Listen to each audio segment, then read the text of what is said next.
Бишкекке bir келсе, мына Алтайда bir келди. Мына тез келгенге аракет кылам. Же башка жетекчилер эмес. Силерсиңер именно. Жерлерден ушу Акталан акимиги менен сиз Тодорчок айылынын элини, Тодорчок айылынын элини ыргалчылыгын алатууна сизсиз. Уктуңузбу? Ошол Тодорчок айылында эмне проблемасы бар? Мектеби, жолу, айыл өкмөттөрүнүн иштегени, айыл өкмөттөрүнүн элди кыйнаганы, кыйнабаганы, коррупцияга берилбегенин баардыгын карай турган сизсиз. Уктуңузбу? Сиздин мисалыңызды айтып коеюн башка акимдерге дагы.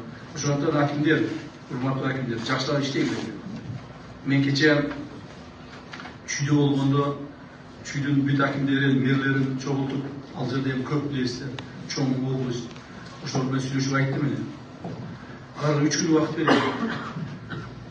3 күн убакыт берген. 3 күндөн кийин ойлонуп туруп айтасың. Же мындан ары мен иштеймин, же ишимди токтотомун да арыз жазып кетемин. Себеби, урматтуу ага, же иштешиңер керек, же кетишиңер керек. Жөн жүргөн болбош керек.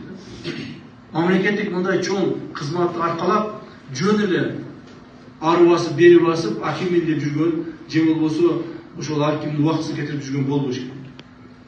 Или будет работать, или уходить, или будем принимать меры, если не будет работать. Макулбу, силерге дагы ошондой.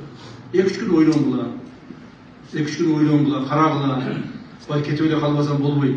Бул жерде мындай темп менен, мындай талап менен мен иштей албаймын деп ойлонсоңор, кетсеңер кетип калгыла.